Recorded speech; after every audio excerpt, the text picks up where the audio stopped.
A very good afternoon and welcome to Lunchtime News here on Channel 1 MTV. I'm Ramesh Bandara. As always, we start off with a look at your headlines.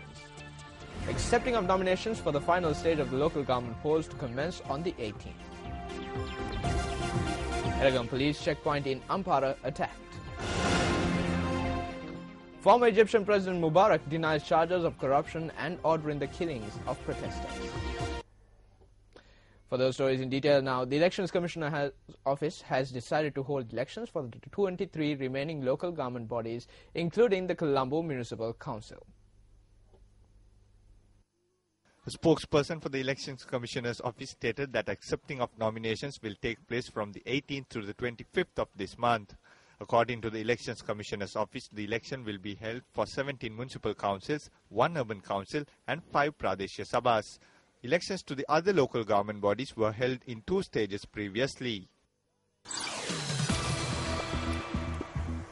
A group of individuals have launched an attack on the Aragon police checkpoint in the Ampara area last night. According to the police media spokesperson SP Prashant Jayakuri, the attack had been launched following the arrest of an individual. 5 police officers who suffered injuries in the assault are currently receiving treatment in hospital. Public property, including a police jeep, has been damaged in the attack. Police media spokesperson SP Prashant Jayakuri stated that investigations have been launched into the incident. Senior Minister of Human Resources DEW Gunasekara says that as a result of free education, Sri Lanka has been able to maintain a high Human Development Index rating. He expressed this view at a function held in Colombo yesterday. The Regional Conference on Human Resources Development through Technical and Vocational Education and Training as a Development Strategy in Asia was held during the last 2 days. 16 countries participated at the event. Sri Lanka had been blessed with a policy of free education since 1940s, from primary to the university level with no fees levied. And we have been able to maintain and sustain it so far. As a result, we have been able to maintain a high Human Development Index, comparable and almost on par with the developed countries. However, in the context of faster development of science and technology in the developed world, we have not been able to update our human resources policy in keeping with the demands of the global economy or even the domestic economy.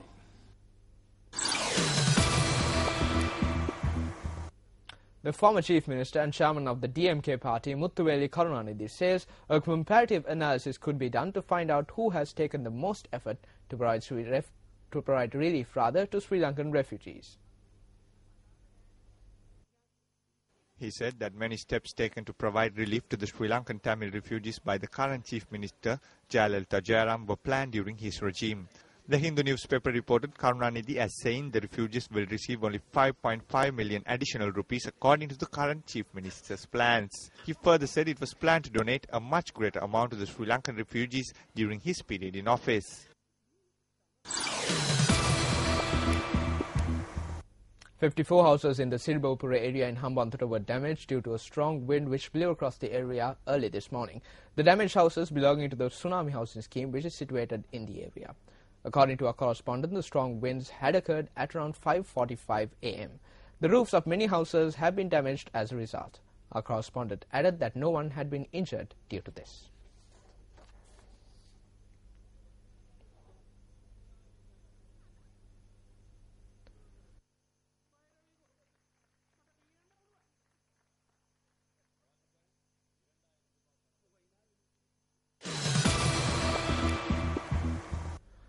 Five persons have been injured when a car toppled down a precipice in the Haputale Viharagala area. The police said that the father, mother, 2 children and another person had been injured in this accident, which had taken place this morning. The police suspect that the accident had occurred due to the driver of the vehicle falling asleep. The injured have been admitted to the Diyatalava base hospital.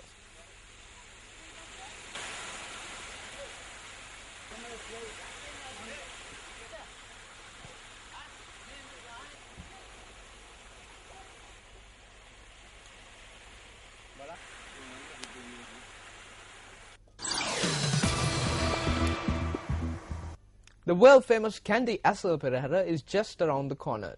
Today, News First takes a look at the history of the Candy Asal Perahera.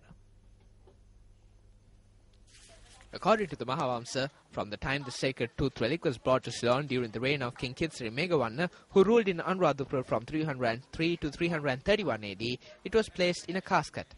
As the kingdoms changed, the casket too was relocated, and the last place it was taken to was Kandy. The Randoli Perahera goes on for 5 nights, and the last night is the grandest of all. Meanwhile, this year's first Kumbal Perahera of the Sri Dalda Maligava will parade the streets tonight. Devari Nilme Pradeep Nirangadala stated that the Perahera, which will commence at the auspicious time of 6:28 p.m. facing the east, will travel along DSN Anayaka Street, Yatinivara Street and Rajavidya. The first Randoli Perahera will take to the streets on the 9th of this month, while the final Randoli Perahera will parade the streets on the 13th. After the water cutting ceremony at dawn the following day, the final Perahera will parade the streets, which will bring to a close the Asal festival.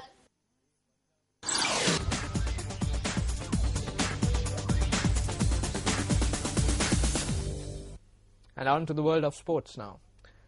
The Sri Lankan under-16 men's basketball team qualified for the Asian Basketball Championship yesterday. Sri Lanka qualified for this after being the runners-up in the South Asian Basketball Championship. The qualifying matches from the South Asian region for the Under-16 Asian Basketball Championship was held in New Delhi in India. 4 teams including Sri Lanka took part in this competition. Sri Lanka beat Nepal 75 points to 50 in the preliminary round and qualified for the final. Incidentally, India beat Sri Lanka 110 points to 50 in the finals. Thereby, Sri Lanka emerged runners-up in the tournament and will take part in the Under-16 Asian Basketball Championship in October.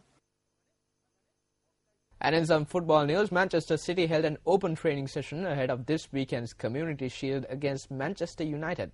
But there has been no sign of Carlos Tevez. Manchester City threw open its doors to training at their newly named stadium yesterday, but there was no sign of Carlos Tevez or new acquisition Thiago Aguero.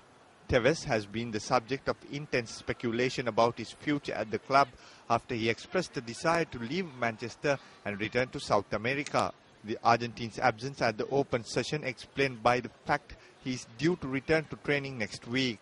Aguero, who signed a £40 million contract to join City, was excused from training due to illness. However, 2 other new signings were right among the action. Gael Clichy took a full part in the session. Clichy joined City on a 4-year deal from Arsenal for an estimated £7 million.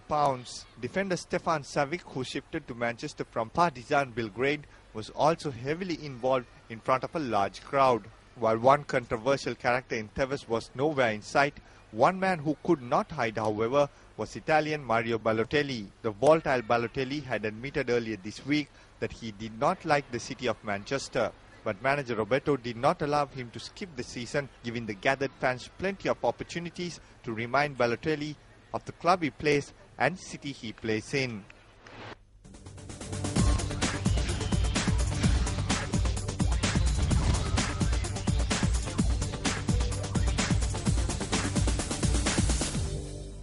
Well, that's it from Lunchtime News for today. As always, many thanks for joining us. I'm Ramesh Bandar. Take care.